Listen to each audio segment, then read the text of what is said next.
doctora, y son las 3:51. Tenemos alrededor de 10 minutos. Siempre tenemos que estar recordándose el tiempo porque nos emocionamos y nos pasamos, doctora.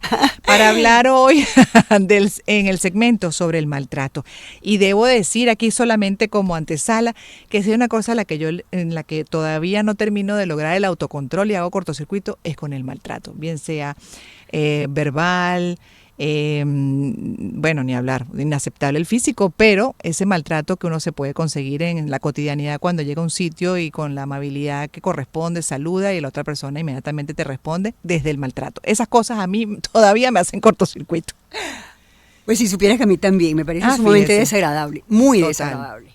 Y sin ninguna necesidad, porque total, con decir buenos días, buenas tardes, ¿cómo estás? ¿Cómo le ha ido? Punto. Listo. Pero bueno, así es. Lo que pasa es que a mí me gustaría definir lo que es maltrato, Gladys. Ok.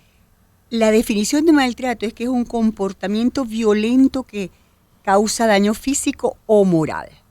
Pero además hay otra definición mucho más completa, que es una forma de castigo o de humillación, de abuso físico, psicológico o descuido, además de los malos tratos normales y la exposición sexual, la explotación. Imagínate tú, eso es una barbaridad, eso no es nada más que así. Y en Estados Unidos, que es donde yo veo las estadísticas normalmente, la segunda causa de muerte entre niños de 2 a 5 años es el maltrato, Gladys. Imagínate eso. En España también hay una gran cantidad de maltrato. Y en Venezuela ya lo vamos a ver si tenemos el tiempo de conversar un poquito, ¿no? Pero en realidad lo que estamos hablando es que el maltrato es violencia y es agresión. Y el objetivo de quien maltrata es hacer daño. Te puede decir que está educando, que está prestando cualquier cosa. No, señor, está maltratando para hacer daño y presume que con ese daño, si es su hijo o su hija, entonces con ese daño va a mejorar la situación y no la mejora, la empeora muchísimo más. También tenemos lo que tú hablaste de varios tipos de maltrato. El común es el maltrato verbal y el físico, eso es lo más común, pero el peor tal vez es el maltrato psicológico y emocional. Son maltratos que no se ven. Son maltratos que la persona intrafamiliar o con el trabajo se siente sumamente mal, pero no hay manera de tú demostrar que le hicieron maltrato. Es bien complejo. Entonces, el maltrato psicológico no lo puedes ver, no lo puedes fotografiar, no puedes hacer nada de eso. Pero cuando un niño más pequeño o un adolescente es maltratado, muchas son las veces en que no reclama y no dice que lo maltrataron. Y no lo dice en el adolescente, sobre todo, porque piensa que de alguna manera se siente como el bobo de la familia, por decirlo así, se dejó maltratar. Claro. Y en los niños muchas veces es porque ellos creen que es su culpa. Y muchas veces tú oyes a padres que te dicen, no, la culpa es de él, porque él estaba haciendo bla, bla, bla, bla, bla. Y eso es terrible para los niños. Entonces uno dice, cónchale, no es solamente la agresión verbal, es el maltrato emocional, cuando tú simple y llanamente estás hablando con un niño y, por ejemplo, te volteas y le dices a otro, mira tú, no sé qué, y dejas al niñito ahí guindando, como si fuera un objeto, ¿ok? Claro. Y después quieres y pretendes que él te siga hablando con la misma caridad y con el mismo cariño y el amor. Eso no es así. Eso es un maltrato emocional. Y el maltrato emocional en la infancia lleva a la larga a tener dificultades en las relaciones interpersonales, Gladys. Eso es bien importante. Que además tiene, como dice usted, es difícil de demostrar, ¿no? De conseguir las pruebas, porque todo es desde esa manipulación usando, por ejemplo, la ironía, usando la subestimación, señor. Usando, como dice usted, la indiferencia. Son muchas las maneras, ¿no?, de maltratar. Muchísimas. Además tenemos otra manera que está estipulada en las normas mundiales, pues, es el rechazo y el abandono. Uno nunca piensa en eso. Pero fíjate que el rechazo tiene que ser mucho más frecuente de lo que uno cree, porque es simple y llanamente falta de afecto, falta de amor, falta de tocar al hijo, que es simple y llanamente, o al hermano, primo, quien fuere.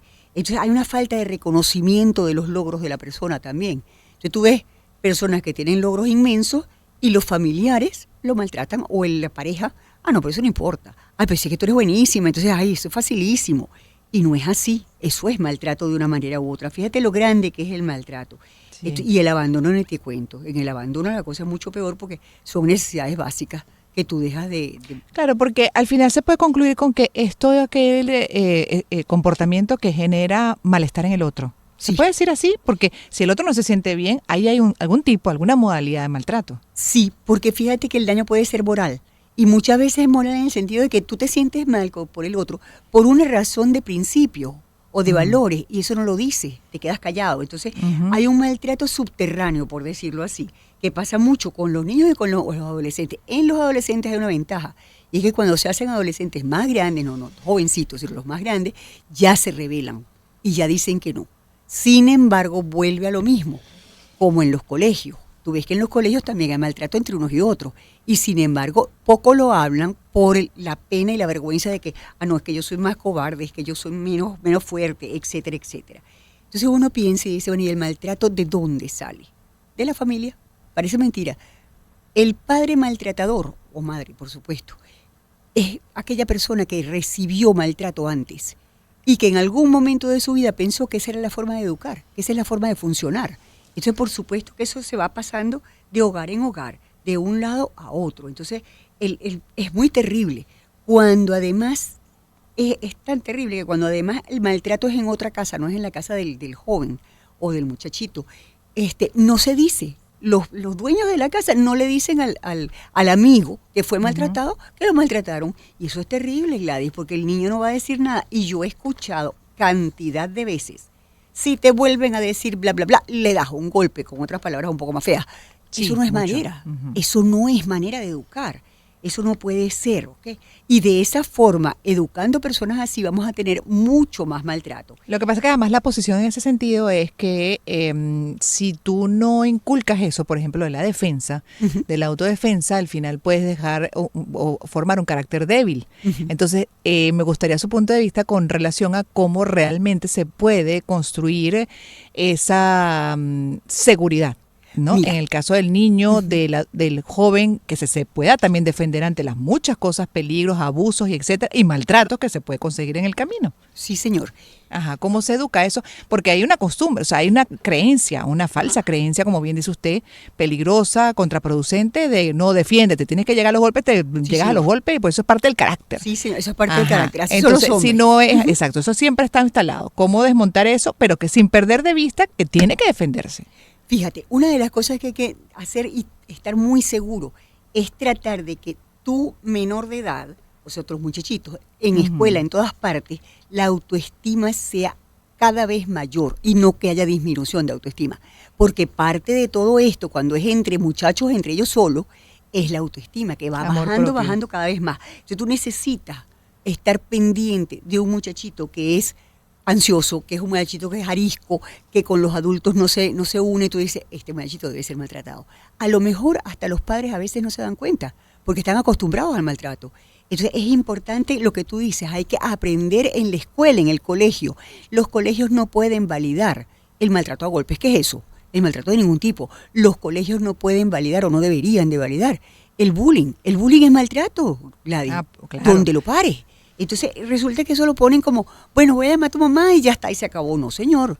Es educación en el plantel. Detrás, ¿no? Sí, señor, hay mucho detrás. La educación en el plantel y en la casa son las dos partes, porque muchísimos son los padres que le dicen, dale tú. Eso es cierto, dale, te dieron, dale tú. Esa no es forma. Tú dices, ¿qué hacemos con los niños? Darles inteligencia, darles ironía, darles risas, o sea, que se burlen del otro. Que lleguen aunque eso también puede ser considerado, porque dentro de la situación en la que estamos, el otro decía, no me está maltratando. Claro. Bueno, pero es que hay una situación de maltrato en la que tiene que haber respuesta de una u otra manera. Sí, ahí sí es válido. Sí, claro. Ahí sí es válido. Ahí sí es válido que el que responde tenga ese tipo de herramientas. Y ese tipo de herramientas es muy bueno, porque además, si tú lo enseñas en tu casa y dices, mira, no es cuestión de que tú le estás faltando el respeto a los maestros, no señor, pero ellos lo usan en el colegio, eso mejora enormemente las cosas, pero enormemente las cosas, ¿ok? Y acuérdate que las personas maltratadas muchísimas veces, y se ha demostrado estadísticamente, son consumidores de drogas. La primera droga es alcohol y las demás son las otras si es que la consumen o se quedan con el alcohol. Es muy frecuente. Ahora, yo quiero referirme a una cosa horrenda que tenemos aquí en Venezuela, que es nuestra, y que yo cuando estuve leyendo esto dije, ay Dios mío, pero ¿cómo digo yo esto? Bueno, lo voy a decir tal cual. El mayor maltrato lo tenemos nosotros en las clases muy pobres. ¿Por qué? Porque tú ves a los niños que son mandados por los adultos a pedir limosna, compañera. No, ni hablar. Ajá. La explotación infantil. La explotación infantil, que ya es un maltrato en sí, si el niño no lleva el dinero a la casa, le dan su paliza. Es decir, todo eso es maltrato donde lo pares. Y encima de eso, la gente que se supone que puede darle algo, o no darle nada, pero no maltratarlo, no humillarlo, no bajarlo de nivel, no señor, dígale, mira hijo, tú no tienes edad para estar en eso, ve a ver si puedes vender periódicos, hacer algo útil y no simplemente pedir, o ver si se puede robar. O sea, date cuenta que hay niños en los semáforos, date cuenta que hay niños en la mitad de la calle, Sí, y entre los propios niños hay violencia. Entonces, y ahí estamos hablando de una complejidad colectiva, que tiene que ser atrapada desde las instituciones, obviamente con políticas públicas, bueno, mucho, y desde esa también solidaridad ciudadana, desde lo individual como colectivo. Muy complejo, doctora, pero bueno, gracias por haber estado con nosotros, haber puesto sobre la mesa el maltrato como tema y invitarnos a la reflexión como siempre. La doctora Mercedes Schnell es médico especializada en conducta humana, programación neurolingüística e hipnosis. La tenemos los días martes. Gracias, Gladys. A usted, doctora. Gracias por siempre invitarnos a reflexión y, por supuesto, a hacer una mejor versión de que sí se puede, además, pero con trabajo diario y primero que nada con la conciencia, la voluntad de querer mejorar cada día y para poder impactar mejor también en nuestras sociedades, a nuestro entorno. Cerramos la primera hora, en breve volveremos.